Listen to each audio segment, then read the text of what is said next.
আজি মাছৰ জোলৰ ভিডিঅ' এটা আপোনালোকলৈ আগবঢ়াইছোঁ। কেনেকুৱা লাগে আপোনালোকে সম্পূৰ্ণকৈ চাই জনাবচোন। আহকচোন এতিয়া ভিডিঅ'টোলৈ যাওঁ। কোমোৰাৰ লগত মাছ বনালোঁ, লগত আৰু বেলেগ বেলেগ বস্তু দিছোঁ বাৰু। কি দিছোঁ আপোনালোকক মই দেখুৱাম। এনেকুৱা হৈছে মাছখিনি বনোৱাৰ পিছত এনেকুৱা হৈছে। আপোনালোকে সম্পূৰ্ণকৈ ভিডিঅ'টো চাই কেনেকুৱা লাগে জনাবচোন।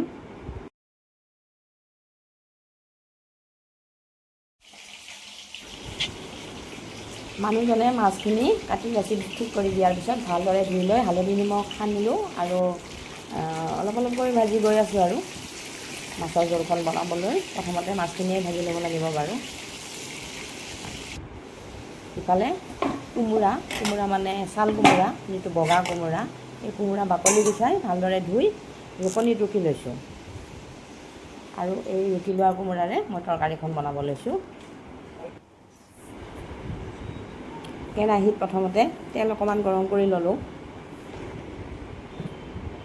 তেল গৰম হোৱাৰ পিছত ইয়াতে মই অকণমান পাঁচফোৰণ দিছোঁ, তেজপাত দিলোঁ, লগত দিছোঁ মই শুকান জলকীয়া। শুকান জলকীয়াৰ দুটুকুৰ কৰি মই গুটিকেইটা পেলাই দিছোঁ আৰু মই লগতে পিঁয়াজ দি পেলাই এইখিনি অকণমান সময় মই ভাজিব লাগিব। মছলাখিনিৰ লগতে পিঁয়াজ দি পেলাই মই ভাজি আছোঁ। এতিয়া আকৌ কাটি থোৱা আলু ইয়াতে দি পেলাই ভাজিছোঁ।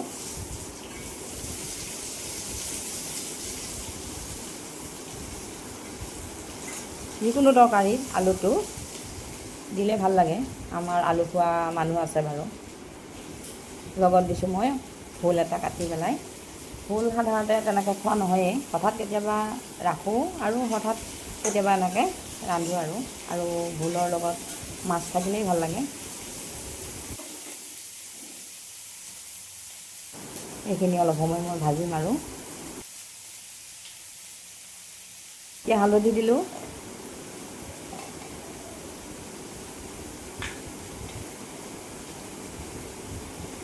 জোখমতে নিমখো দিলোঁ,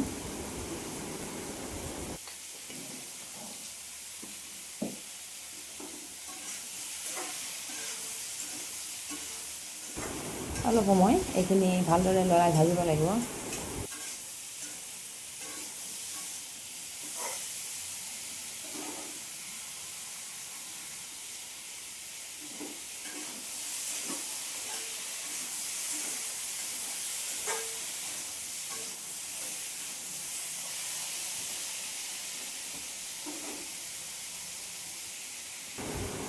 ইয়াত এতিয়া মই অকণমান জিৰা গুড়ি দিছোঁ,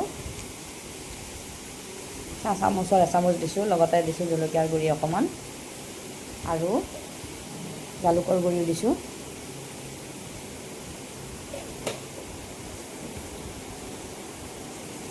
জিৰা গুড়ি অলপ বেছিকৈ দিছোঁ বাৰু আৰু জালুকৰ গুড়ি জলকীয়াৰ গুড়ি অলপ কম পৰিমাণে দিছোঁ। মছলাখিনি ইয়াতে মিহলি হ'বৰ কাৰণে মই ভালদৰে ভাজি আছোঁ। ইয়াত এতিয়া মই ৰুকনিত ৰুকি লোৱা কোমোৰাখিনি দিছোঁ। মোৰ ছোৱালীহঁতে কোমোৰা খাব নিবিচাৰে, সেইকাৰণে মই এনেকৈ ৰুকি দিওঁ। আপোনালোকে যদি আপোনালোকৰ ল'ৰা ছোৱালীয়ে বস্তুবিলাক খাব নিবিচাৰে, এনেকুৱা ধৰণৰ বুদ্ধিয়ে খটুৱাব লাগিব। এতিয়া আটাইখিনি মই ইয়াতে দি দিলোঁ। ভালদৰে লৰাব লাগিব, আটাইখিনি মিহলি হ'লে তেতিয়াহে সোৱাদটো বাঢ়ে।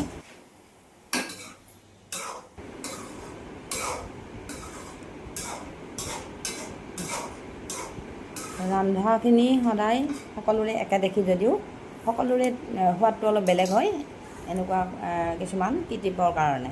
এতিয়া এইখিনি ভালদৰে মিহলাই ভাজি ল'লোঁ। খুব সুন্দৰ হৈছে ৰংটো, মছলাও দিয়া হৈছে, গতিকে ধুনীয়া হৈছে আৰু।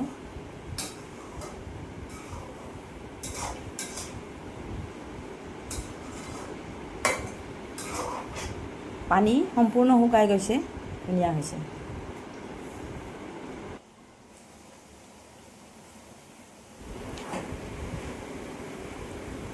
ইয়াত এতিয়া মই গৰম পানী দিছোঁ, ডাঙৰ গিলাচেৰে এগিলাচমান হ'ব আৰু। এইখিনি ভালদৰে উতলাব লাগিব। মাজে মাজে মই ঢাকন এখন দিছোঁ, ঢাকনখন বাৰু আপোনালোকক দেখুওৱা নাই।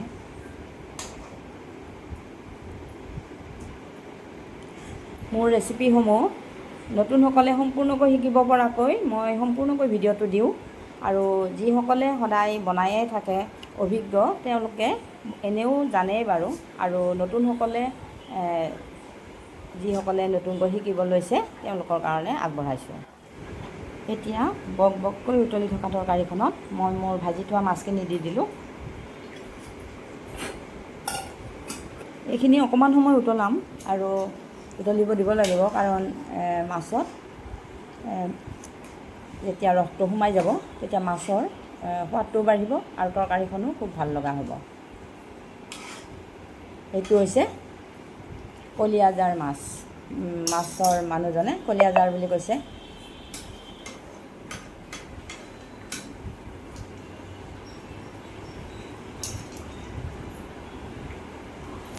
কলিয়াজাৰ মাছটো দেখাত ৰৌ মাছৰ নিচিনাই দেখি বাৰু। এতিয়া শেষত মই অকণমান ঘিউ দি দিলোঁ। ঘিউ দিলে তৰকাৰীখনৰ সোৱাদটো আৰু অলপ বাঢ়িব। যিসকলে কোমোৰা খাই ভাল নাপায় তেওঁলোকৰ তৰকাৰীখনত অকণমান এনেকৈ ঘিউ বা বাটাৰ দিলে খাই ভাল পাব, সোৱাদটো বাঢ়ে। এতিয়া মোৰ তৰকাৰীখন হৈ গ'ল। আজি কোমোৰাৰ লগত মাছ বনালোঁ। এইটো হৈছে কলিয়াজাৰ মাছ বুলি কৈছে, মাছ বিক্ৰী কৰা মানুহজনে কলিয়াজাৰ বুলি কৈছে, গতিকে ৰৌ মাছৰ নিচিনাই। আজি তৰকাৰীখন এনেকুৱা হ'ল। আপোনালোকে সম্পূৰ্ণকৈ যিসকলে চাইছে তেওঁলোকক মই অশেষ ধন্যবাদ জনাইছোঁ, আৰু ভাল লাগিলে আপোনালোকে লাইক কমেণ্ট কৰিব, বেছি ভাল লাগিলে আপোনালোকে শ্বেয়াৰ কৰি দিব। মোৰ মাছৰ তৰকাৰীখন এনেকুৱা হৈছে, খুব ধুনীয়া হৈছে। আৰু এইখিনি খাই উঠাৰ পিছতহে আপোনালোকক মই ভিডিঅ'টো দেখুৱাইছোঁ, গতিকে টেষ্টটো খুব ধুনীয়া হৈছে, সোৱাদটো বহুত বাঢ়িছে, ভাল লাগিছে। এই মাছৰ তৰকাৰীৰ ভিডিঅ'টো মই ইমানতে সামৰিলোঁ।